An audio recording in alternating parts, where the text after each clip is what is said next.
Mga kaibigan, welcome back. Pag-uusapan natin dito ang New Gilas 3x3 sa Asia Cup 2026. Ilang araw na lang po ito. May chance tayo ngayong rumesbak sa Thailand kasi makakalaban po natin sila. Pero last week lang tinalo po nitong Thailand ang Lithuania. Kayanin kaya ng bagong lineup natin ang team na ito?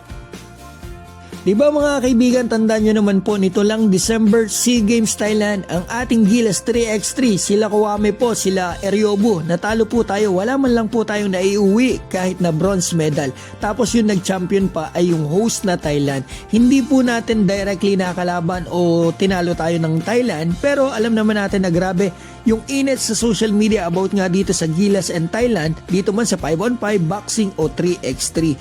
So ang good thing po ngayon, may pagkakataon na tayong makabawi dito sa 3x3 sa Thailand. Kasi mga kaibigan, ngayong April po merong FIBA 3x3 Asia Cup. Madaming bansa ang kasali at buo na din ang bagong lineup natin. Pinalitan na po yung mga lineup natin noong nakaraan. So eto na po ang lineup natin ngayon. Anong masasabi nyo rito? Jerick Hamnisi.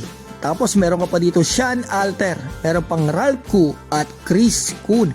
Mga kaibigan, napansin ko agad yung size, mga bata ito at the same time may shooting. Talagang mga tirador to mga kaibigan. So ang magiging laban pala nila ay sa April 2. Isang araw, April 2, pero dalawa yung games natin. Una makakalaban natin sa hapon Maldives, tapos after niya sa gabi, Thailand.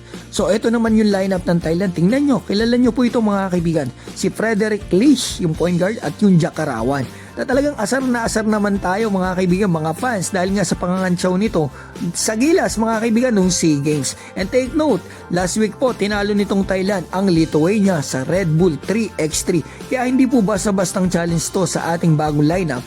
Pero magandang pagkakataon nito para makabawi tayo sa nakasungkit ng gold medal noong SEA Games. At kung sakaling talunin natin sila, mag-advance tayo next round, makakalaban natin Mongolia at Chinese Taipei. So dun po pala sa magtataka at magtatanong kung bakit wala dito si Malik Diouf na naturalize natin sa 3x3 mga kaibigan. And dahilan po ay kahit natapos niya yung 3 hearing mga kaibigan at okay na yon, parang nadinig ko po sa Power and Play na may kailangan pang pirma po ata ng presidente pagkakaalala ko. So hindi siya makakalaro dito pero soon makakalaro din yan dyan. At etong mga kaibigan, may nasabi dyan about dito, si Coach Tim Cone mga kaibigan, na etong ang player na ito si Malik, pwedeng sumama dito sa Gilas practice natin sa 5-on-5 pero bilang isang naturalized mga kaibigan sa team natin ay mukhang ito ay alanganin base sa pagkauna ko sa sinabi niya.